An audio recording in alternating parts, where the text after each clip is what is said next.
ಅನುಮಾನ ಎಷ್ಟೇ ಇರಲಿ, ಸಾಧನೆ ಮಾಡುವ ಗುರಿ ನಿನ್ನಲ್ಲಿರಲಿ. ತುಳಿಯೋರು ಎಷ್ಟೇ ಜನ ಇರಲಿ, ಬೆಳೆಯೋ ಮನಸ್ಸು ನಿನ್ನಲ್ಲಿರಲಿ. ಒಂದು ಕಲ್ಲು ಶಿಲೆಯಾದ್ರೆ ಕೈ ಮುಗಿದು ನಮಸ್ಕಾರ ಮಾಡ್ತಾರೆ. ಅದೇ ಮೆಟ್ಟಿಲಾದ್ರೆ ತುಳಿದು ಚಪ್ಪಲಿಯನ್ನ ಬಿಡ್ತಾರೆ. ನಿನ್ನ ಜೀವನ ಕೂಡ ಹಾಗೆ. ನೀನು ಸಾಧಿಸಿ ತೋರಿಸಿದ್ರೆ ನಮ್ಮವರು ನಮ್ಮವರು ಅಂತ ಹೇಳ್ತಾರೆ. ಸೋತ್ರೆ ನಮ್ಮವರೇ ಚುಚ್ಚು ಮಾತುಗಳಿಂದ ನಮ್ಮನ್ನ ಅವಮಾನ ಮಾಡ್ತಾರೆ. ಕೆಲವು ಜನ ಮನುಷ್ಯತ್ವದಿಂದ ಬದುಕ್ತಾರೆ, ಇನ್ನು ಕೆಲವು ಜನ ಇನ್ನೊಬ್ಬರ ಮನಸ್ಸನ್ನು ಒಡೆಯುತ್ತಾ ಬದುಕ್ತಾರೆ. ಇದೇ ಪ್ರಪಂಚ. ಇವರೆಲ್ಲರನ್ನು ನೀನು ಗೆಲ್ಬೇಕು. ಇಂತಹ ಜನರನ್ನ ನೀನು ಸೋಲಿಸಲೇಬೇಕು. ನಿಭಾಯಿಸಲು ಯೋಗ್ಯತೆ ಇಲ್ಲದ ವ್ಯಕ್ತಿಗೆ ಅಧಿಕಾರವಾಗಲಿ ಜವಾಬ್ದಾರಿಯಾಗಲಿ ಕೊಡಬಾರದು. ಒಂದ್ ವೇಳೆ ಕೊಟ್ರೂ ಲಾಭ ಇಲ್ಲ. ಯಾಕಂದ್ರೆ ಬಂಗಾರವೇ ದೊಡ್ಡದು ಅಂತ ತಿಳಿದಿರುವ ಈ ಮೂರ್ಖರಿಗೆ ವಜ್ರದ ಬೆಲೆ ಗೊತ್ತಿರೋದಿಲ್ಲ. ಸುರಿದು ಹೋದ ಮಳೆ, ಸರಿದು ಹೋದ ಸಮಯ ಮತ್ತೆಂದೂ ಸಿಗಲ್ಲ. ಹಾಗಂತ ನೀನು ಅದರೊಳಗೆ ಕಳೆದು ಹೋಗ್ಬೇಡ. ಕೈಯೊಳಗಿರದ ಕೈಗೆ ಸಿಗಲಾರದ ನಾಳೆಗಳ ಕಣ್ಣೆದರಿಗಿರುವ ಈ ಕ್ಷಣಗಳಲ್ಲಿ ಬದುಕುವ ಸೊಗಸು ನಿನ್ನದಾಗಿರಲಿ. ಎಲ್ಲ ಗೊತ್ತಿದ್ದು ಗೊತ್ತಿಲ್ಲದಂತೆ ಇದ್ದು ಬಿಡು. ಅರ್ಥ ಮಾಡ್ಕೊಂಡವರು ಜೊತೆಲಿ ಇರ್ತಾರೆ, ಅನುಮಾನ ಪಡ್ಕೊಂಡವರು ದೂರ ಸರಿದು ಹೋಗ್ತಾರೆ.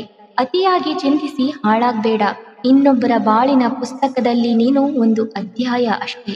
ಅರ್ಥ ಆದ್ರೂ ಅರ್ಥ ಆಗದೇ ಇದ್ರೂ, ಇಷ್ಟ ಆದ್ರೂ ಆಗದೇ ಇದ್ರೂ ಪುಟ ತಿರುಗಿಸಿಯೇ ಬಿಡ್ತಾರೆ. ಮುಗಿದು ಹೋದ ವಿಷಯದ ಬಗ್ಗೆ ಚಿಂತಿಸ್ಬೇಡ. ಕೆಳಗೆ ಬಿದ್ದ ಹೂವು ಮತ್ತೆ ಗಿಡ ಸೇರೋದಿಲ್ಲ. ಅದೇ ತರ ನೀನು ಕೂಡ ಯಾರ ಬಗ್ಗೆನೂ ಚಿಂತಿಸ್ಬೇಡ. ಆಸೆಗಳಿಗಾಗಿ ಬದುಕಬೇಡ, ಆದರ್ಶಕ್ಕಾಗಿ ಬದುಕು. ಯಾಕಂದ್ರೆ ದೀರ್ಘವಾದ ಜೀವನ ಮುಖ್ಯ ಅಲ್ಲ, ದಿವ್ಯವಾದ ಜೀವನ ಮುಖ್ಯ ಆಗತ್ತೆ. ಚೇಂಜ್ ಆಗು. ಈ ಪ್ರಪಂಚದಲ್ಲಿ ನಿನ್ನಿಂದ ಬದಲಾವಣೆಯಾಗಬೇಕು.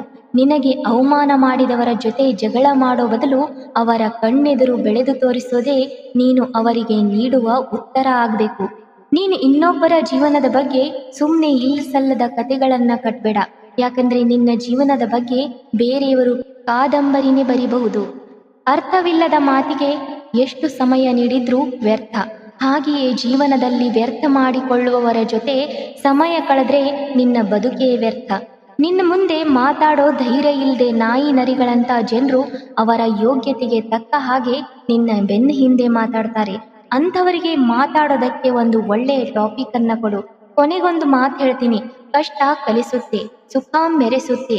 ಒಳ್ಳೆತನ ಮತ್ತು ಆತ್ಮವಿಶ್ವಾಸ ಮಾತ್ರ ನಿನ್ನನ್ನ ಬಾನೆತ್ತರಕ್ಕೆ ಬೆಳೆಸುತ್ತೆ.